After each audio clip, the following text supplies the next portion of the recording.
Anyone want to join? Buddies? Thanks, guys. Hi, everyone. Hi. Good afternoon. Happy day after State of the State. I hope you had all early nights last night. We all did. Thanks for being here today. Glad to be joined by my good friend, Senator Jeremy Moss, and a great champion for democracy, alongside my longtime and very good friend, Rep. Stephen Wooden, who's also now here as a representative and has done great work in West Michigan for a long time. Melanie Macy, part of the really great organization Promote the Vote, and of course, Kyle Zawacki of ACLU of Michigan. Thank you guys for being here, along with our Deputy Secretary of State, Agogo Adeviye. Terry Pruitt, president of the NAACP Saginaw branch, was unfortunately not able to be here due to a conflict, but we appreciate his effort in being a part of this as well, because we're here today to hold the line on democracy in Michigan. We have spent the week talking about real solutions for Michiganders, including yesterday at the governor's State of the State. But while we've been doing that, the president's allies in Congress have a plan in motion to block millions of American citizens from casting their ballot in future elections. Now, it's called the SAVE Act. They've introduced this bill to, sound like a reasonable election reform. But it takes something we all support, because we know it's true, that only U.S. citizens should vote in our elections, and then uses that fact as a cover to gut voting protections for hundreds of thousands of Michiganders, eligible U.S. citizens with a constitutional right to vote. So I'm here as Michigan's Secretary of State and Chief Election Officer to say that's not going to happen on our watch. I work side by side with dedicated local election officials in every community. And all of us, Democrats, Republicans, independents alike, we are deeply committed to ensuring that every valid vote and only valid votes count in every election. And we've been successful at doing that. Michigan's elections are as secure and accessible as ever before. Take the 2024 general election, which was the third consecutive election in our state with record-breaking voter turnout. More than 5.7 million citizens cast a ballot last November. That's nearly 80% of all active registered voters in Michigan. And that was the third highest turnout rate in the nation among eligible voters, more than 10 points higher than the national average. And we were one of just 6 states with a higher turnout rate in 2024 than we had in 2020. That's cause for celebration, success, and gratitude to our election officials, not grounds for policies that would make it harder for us to do our jobs and repeat that success. Now, MIT's Election Data and Science Lab has ranked Michigan now number 2 in the nation for secure election administration. When I first took office, we were 31.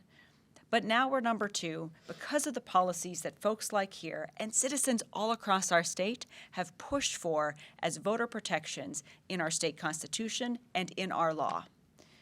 The SAVE Act would put all of that in jeopardy. That bill is not about election security. It is a trick, because it is already illegal for non-citizens to vote. And when it does happen, it is very rare. Like other cases of illegal voting, non-citizen voting accounts for less than 0.0000002% of ballots. That's a decimal point with 5 zeros in it. Maybe I said more than 5 zeros, but it was just 5. We can and we must take every reasonable effort to ensure only U.S. citizens are voting. But the SAVE Act is not a reasonable effort. The SAVE Act would stop millions of Americans from registering to vote by requiring voters to register in person with either their birth certificate or a U.S. passport. Now, here in Michigan, voters can easily register to vote with a driver's license, state ID, military ID, and other documents that most of us carry around every day.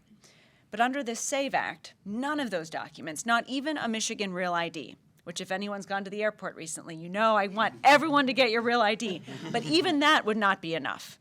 Only states and other states that have tried this already have found that it has always had the same result. It blocks thousands of eligible citizens from casting their vote. Who is the SAVE Act most likely to silence?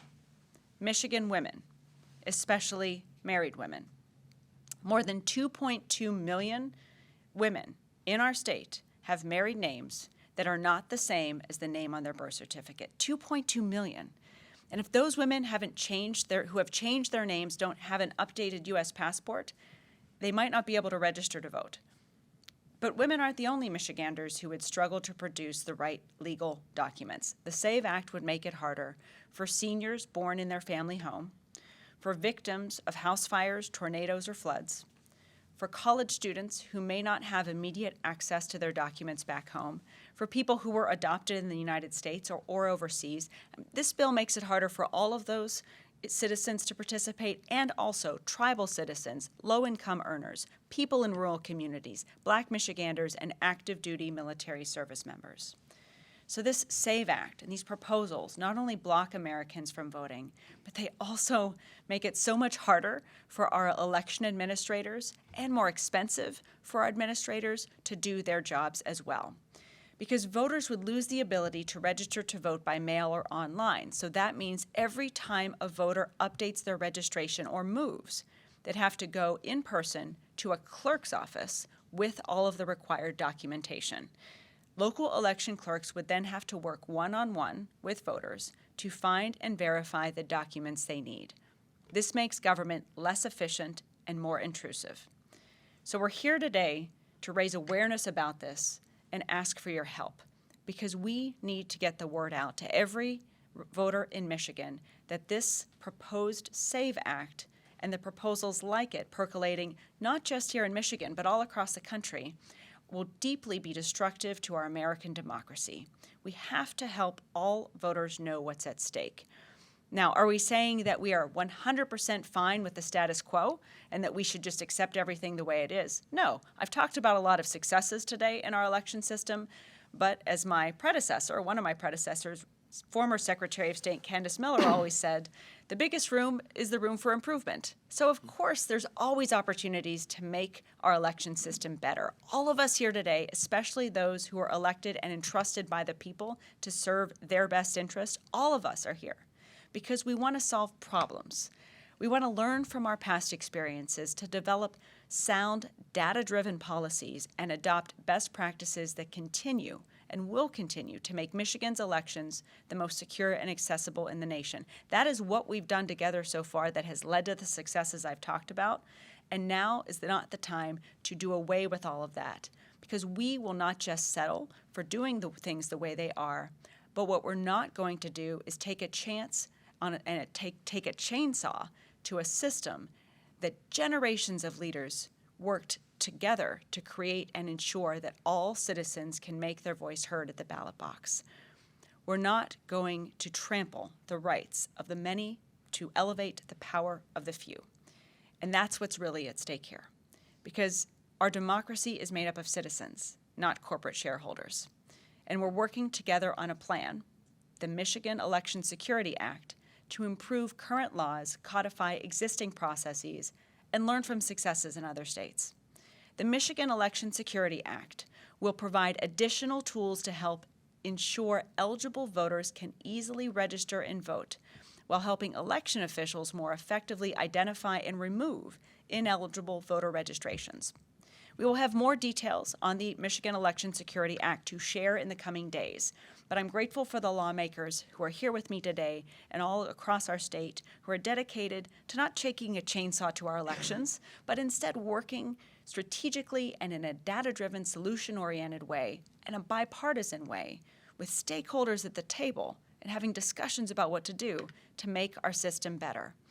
In this moment, I'm urging any state or federal lawmaker who is truly interested in strengthening the security of our election system and using data and best practices to do so, to work with us on plans like this, instead of introducing proposals that would be dangerous, destructive to our voters and to our election system. So now I'm going to turn it over to Senator Jeremy Moss, who has been a tireless defender of democracy here in Michigan as chair of the State Senate Elections and Ethics Committee. Senator Moss. Thank you, Secretary, for inviting me to join you at this press conference. I'm not ambushing this one from the front row. It's great to be here. And as the Secretary said, as chairman of the Senate Elections Committee, working with the Secretary and clerks throughout our entire state, we've put a tremendous amount of effort the last couple of years to build upon the successes in our election system. The prior term, we had a Senate Elections Committee that chased after conspiracies and lies and uplifted hurt feelings from those who lost an election. We took the opposite course. We uplifted truth and data, and we've achieved a lot of success on improving our election system here in the state of Michigan. And as a result, we've reduced barriers to voting, and we've increased access to the ballot box.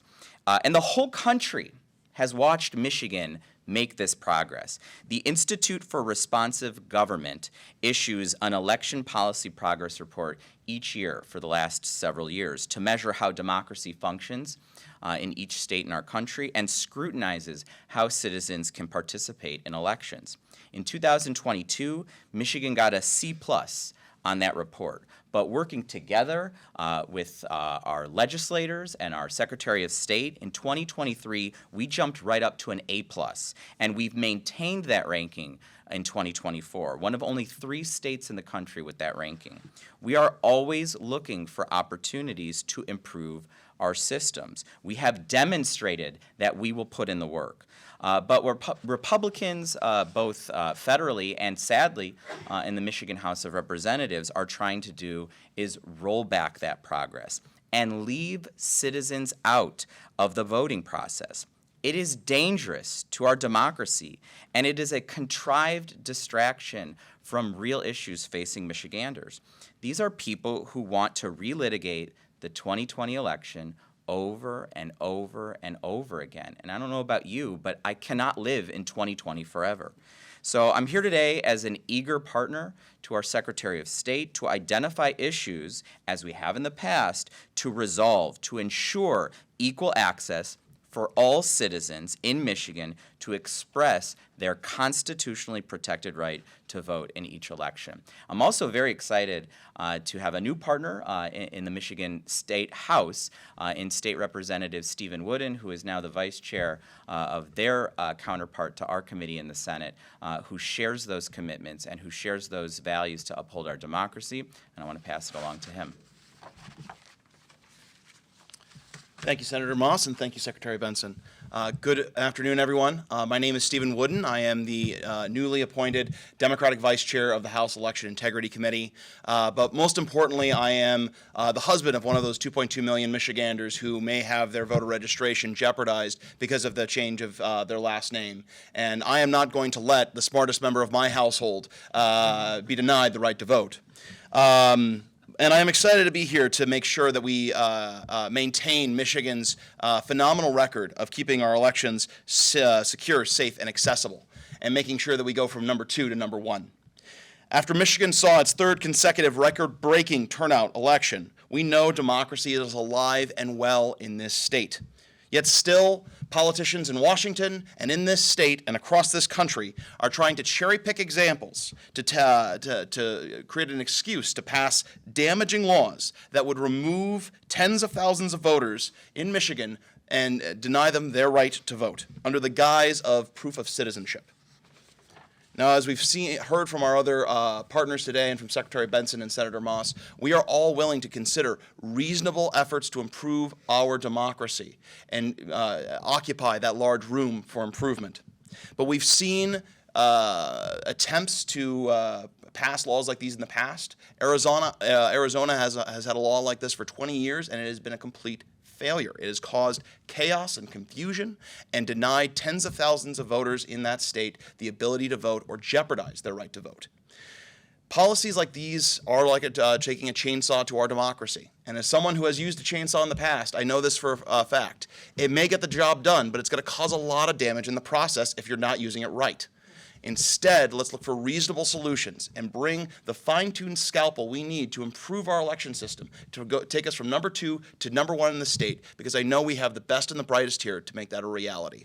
And I look forward to working with Senator Moss and Secretary Benson to accomplish that task and to stand up to any attacks on our elections and ensuring that every citizen in this state has the right to vote.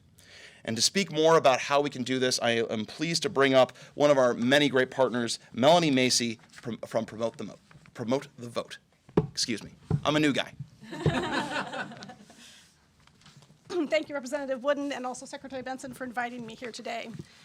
Good afternoon, everyone. My name is Melanie Macy, and I serve as the Policy and Government Affairs Director for Promote the Vote, a nonpartisan coalition of partner organizations committed to ensuring that Michigan's voting system works for all.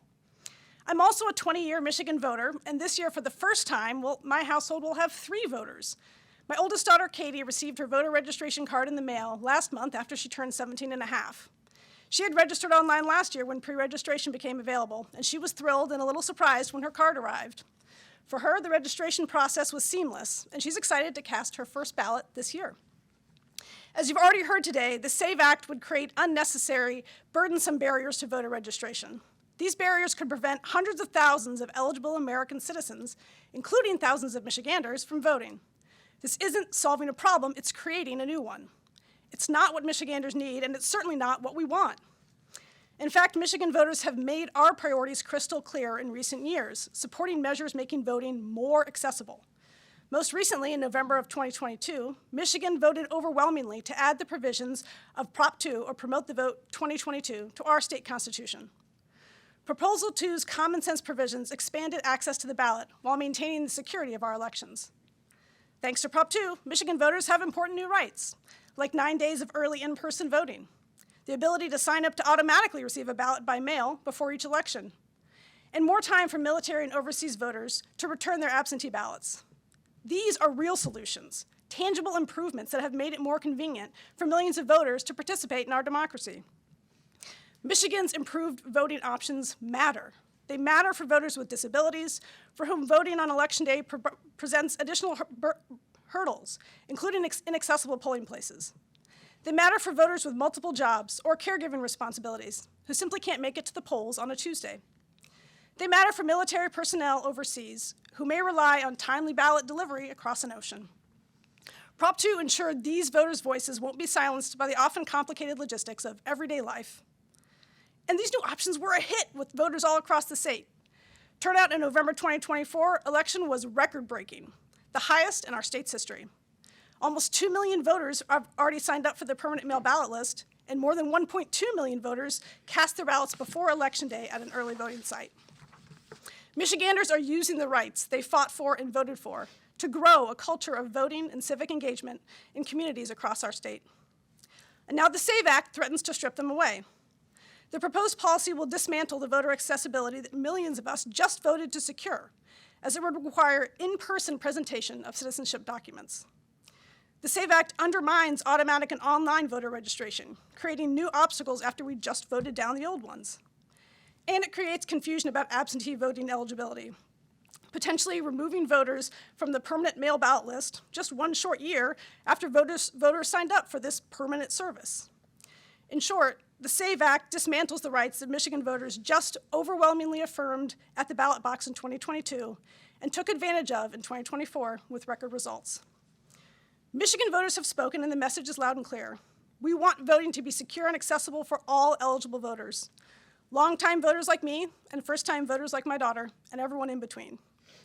We know that our democracy works best when all our voices are heard, and we call on our legislators to focus on reaffirming the will of the people and protecting the right of every eligible Michigander to cast their ballot. Up next, we have Kyle Zawacki, the Legislative Director for the ACLU. Thank you, Secretary, Senator, Representative Melanie. My name is Kyle Zawacki, and I'm the Legislative Director for the American Civil Liberties Union of Michigan. The ACLU is a nonpartisan, nonprofit organization dedicated to protecting and advancing the civil rights and liberties of all the people in our state. Our mission is to ensure that the promises of within the Constitution and the Bill of Rights are protected and upheld, especially the right to vote. I'm here today to express the ACLU's strongest opposition to the SAVE Act and any legislation that threatens our fundamental right to vote. Before joining the ACLU, I was a high school civics teacher for a decade. One of the many joys of teaching was seeing my students register to vote. Every year I saw dozens of young people, many of them the first in their families to take part in an election, excited to engage in our democracy. They understood that voting wasn't just a privilege, but a right and a responsibility. The enthusiasm they brought to the process was an inspiring reminder of what's at stake when we talk about access to the ballot. Proof of citizenship laws create hurdles that prevent voters from exercising their rights, all under the false pretenses to prevent non-citizens from voting, an issue that is virtually non-existent and definitively proven not to be widespread. Anti-voting access laws like these have been implemented and then struck down in other states already. They clearly demonstrate the ineffectiveness and harm on voting access. And we know what will happen in Michigan if these restrictive laws come here. When Kansas enacted a similar law in 2013, a federal court found it unconstitutional based on the severe burden it placed on qualified Kansans attempting to register to vote, more than 30,000 of whom were unfairly denied the ability to register. And in Arizona, these laws have led to more than 47,000 of eligible voters being denied registration, particularly harming tribal citizens, Latino, and naturalized citizens community across their state. There has been no evidence of widespread fraud, but these laws will cause widespread disenfranchisement. These laws do not prevent fraud, they prevent democracy. They do not prevent fraud, they prevent democracy. And Michigan cannot go down that same road. Democracy works best when it is accessible, fair, and inclusive, not when it is manipulated by fear and misinformation. Instead of creating barriers, our lawmakers should focus on expanding access to the ballot, strengthening voter education, and ensuring that every eligible Michigander can exercise their constitutional rights without unnecessary obstacles. The ACLU of Michigan will fight this legislation at every turn, in the legislature, in the courts if necessary, and in the communities that are most affected by them. We urge our elected officials to reject the SAVE Act and any effort to that undermines the right to vote. Thank you. Thanks, Kyle. I know I speak for everyone here when I say that we're all committed to fighting to protect the voice and the votes of every citizen in this state and ultimately in this American democracy. And we believe it's possible to do so while working together in a nonpartisan, bipartisan way, with leaders from both sides of the aisle dedicated to continuing to using data and facts to strengthen and secure Michigan's already secure, accessible election system. But the SAVE Act and proposals like it are not the way to do this.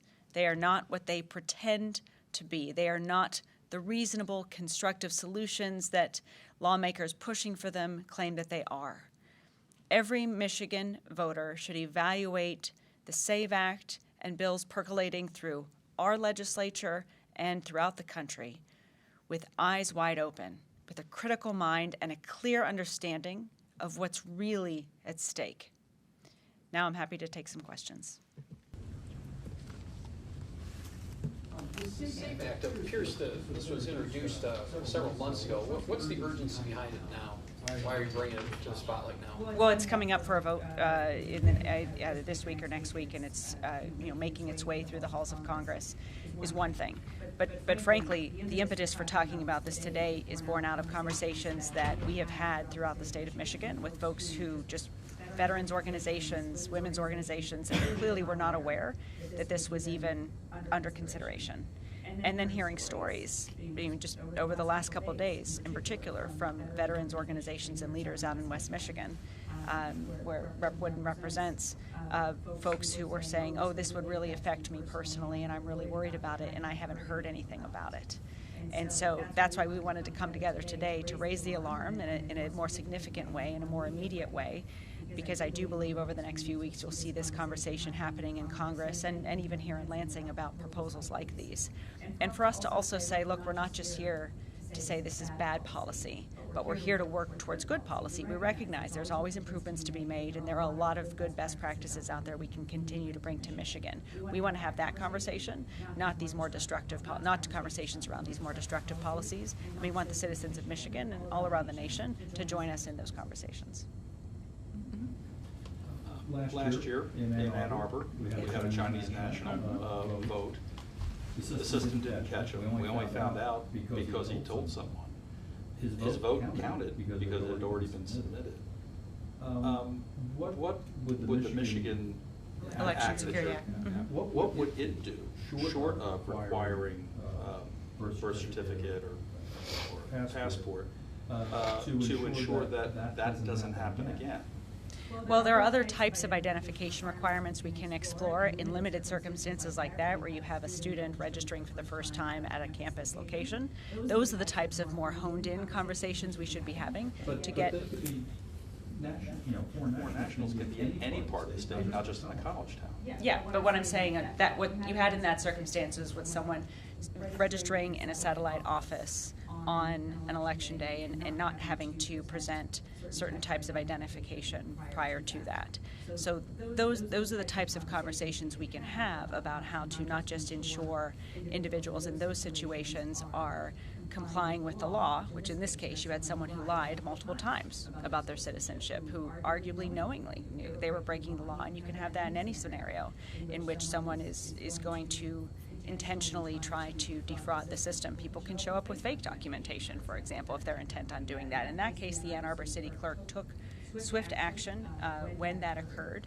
There are policies that we can discuss, and we are discussing with lawmakers about how to ensure in those very, very isolated, rare, and limited circumstances that there are opportunities to ensure those ballots don't count. Those are the types of conversations we want to have, not ways to sort of broadly change the entire system because of one very isolated, rare circumstance. So in my view, and having been Secretary of State now for 6 years, this was the only case out of millions of people voting where there was any credible evidence that a non-citizen broke the law, arguably intentionally, allegedly intentionally, and illegally cast a ballot. That happens particularly when citizens or residents themselves are lying and knowingly saying I'm a citizen when I'm not. So those are the types of things we do want to talk about, we do want to address, and we do want to ensure we minimize even more than we already have, and that we're also grateful for the swift action that was taken to ensure the law was followed here ultimately and enforced, and this person will be facing very serious legal consequences.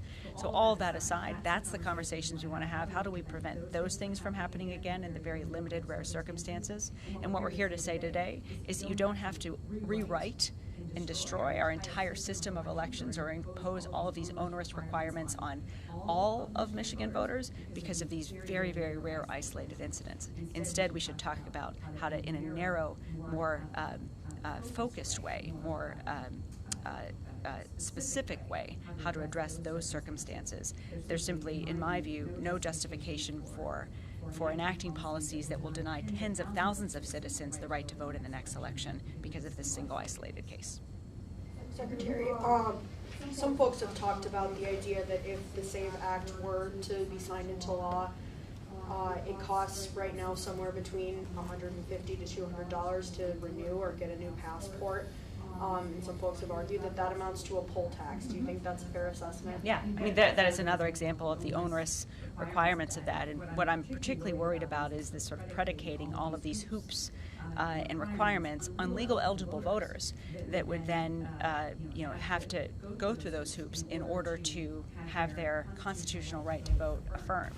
I think the other two things to remember here, though, are the way in which this would change how elections are administered as well. Not just the examples I talked about, but the criminalization, it's also in these bills, of election officials who would be doing the right thing and not, and registering eligible citizens, but because they didn't check the right box or have the right documentation or whatever, might also become criminally liable, these clerks might, if they somehow make an error that would still allow an eligible citizen to vote, but would not follow all of the rules in this very onerous, complicated set of requirements in the proposed act. So the challenges that election officials would endure in those situations would drive many professionals out of the arena at a time when we need experienced election professionals to be in their jobs, treated well and supported. Secretary, you were talking about how this would be very onerous as well as proposals like this. Were you referring to the proposal from Michigan Republicans to require proof of citizenship to vote in Michigan elections? Yes. Can you speak a little bit more to, the legality of that, and how maybe that is similar to Arizona's case? Yeah, I think the examples we've talked about show how proposals like that aren't just happening in Michigan but across the country would be, again, akin to really taking a chainsaw to our election system while we're trying to address sort of one specific isolated circumstance. So that said, we're willing to work and talk with lawmakers on all sides of the aisle to make data-driven decisions, also involving clerks in the conversations as well, which we need to do to make cogent, smart election policy. None of those conversations are happening. What this appears to be is an effort to take isolated circumstances, extrapolate them out to completely change an election system that would ultimately result in taking us backwards and having less people voting than before and making it more difficult for eligible citizens to participate in our elections. Our job, and I think one of the reasons we're all here, is because we want to make sure citizens know that these conversations are happening. Again, not just in Michigan, and not just even at the federal level, but in states around the country. Politically charged conversations, partisan-driven policies that would overall, at a time when, you could argue, we need more citizens to be voting and engaged and holding elected officials accountable than ever before, this would make it harder for them to do that, and that's why we're deeply concerned. Do you think that because of the federal requirements, the SAVE Act is not in place right now, that this proposal in Michigan, if it were to be put into place, would that uphold in a court challenge? No, I don't. I think it's possible that it violates the constitutional protections that citizens themselves, like a right to vote for citizens, enshrined in our state constitution. So those are the types of conversations that I think many of us that we brought to light in the weeks that follow.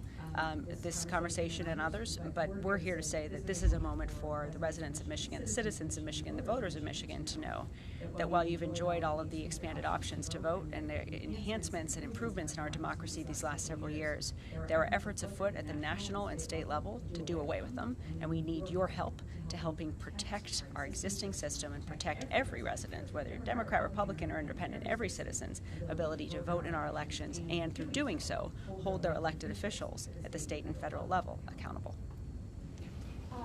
Two questions. Just to follow up on Steve's question, first of all, can you give some specific examples of what sort of policies could like toughen laws about non-citizen voting without, stepping over that line of being unconstitutional? And then also, has your office considered or conducted a review of same-day registrants from the last election to potentially identify other non-citizen voters? Yes, we're in the process of doing that to understand. Again, I'm a data person, and so I want to know what the data is. So that number I mentioned earlier with the 5 zeros, 0.00002%, did I say that right this time? 0.00002%. That comes from that research. That comes from looking at not just 2024's election, but a number of elections, not just same-day, election day registrants, but all registrants. So we're doing that work, and what we found is that is how rare it is. It's that sort of very, very, very minute percentage of incidents that are occurring. Sure, but if you were to narrow it to the same-day registrants, you might have a larger percent that are using that loophole. Well, yeah, that's one of the things we're looking at, and certainly in the case in Ann Arbor, you had an individual who used a student ID. Everyone who gets a driver's license or state ID in Michigan has to show documentation, and in that documentation, it shows whether or not they're a citizen or not, or whether they're naturalized. So if you have a limited circumstance like this individual who didn't have to show a license or ID, that also created a loophole and opening for the lies that he stated allegedly on his application to vote to make it way through the process. So again, when an individual is intent on lying and actually intentionally defrauding the process, there are oftentimes very difficult ways to catch that ahead of time, no matter how many onerous requirements we put in place. However, on the other side of things, we can, and we are having conversations about strengthening those election day policies and procedures to ensure in these limited circumstances we're able to catch these incidents as they're occurring and ensure those tainted ballots don't enter into the machines themselves and get counted into the results of the election. So what are those specific policies? Would it be like a provisional ballot, or? It could be a number of things, and that's what we're having conversations with lawmakers around right now. It could be policies that enable us to track and retrieve those ballots. It could be provisional ballot. It could be additional verification or residency requirements at that moment. So in those limited circumstances, I do want to have those conversations, and that's what we're talking about today with a real Michigan Election Security Act that would enable us in those very limited circumstances to require additional either verification or on the other end enable us to retrieve ballots found to be faulty so that we could move forward and assure the public that those very, very isolated incidents, though rare, though isolated, that we have additional provisions in place to ensure they don't reoccur. And again, that's also the purpose of us coming together today to say we want to have those conversations. Those are and again, recognizing, let's take retrievable ballots, for example.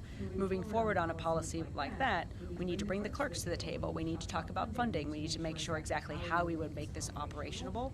I'm happy to have those conversations with lawmakers about that specific piece, and I think that's what we're here talking about and wanting to propose.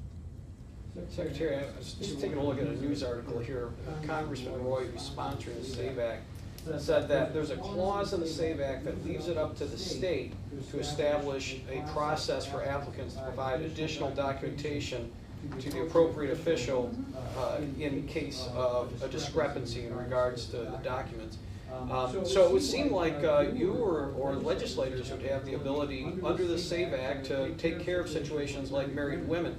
Doesn't this give you some type of comfort that there's some provisions in here? I appreciate the one shout out to states' rights that seemed to be previously so important to lawmakers at the federal level in that regard, but that comes within a greater context of having a lot of additional onerous requirements that states must comply with, and certainly again would perhaps provide us to provide alternatives or alternative scenarios, but you'd still have to provide that additional documentation, and it would be in circumstances where you can't, that states can figure out other options. All we're saying, in addition to all of that, is that onerous requirements, all of these additional pieces that we'd have to do, it's not necessary. And there's no evidence, frankly, that it would have stopped the very isolated incidents that we have of ineligible citizens from participating. There's no evidence that would have stopped them either, if anyone's intent on lying and all the rest.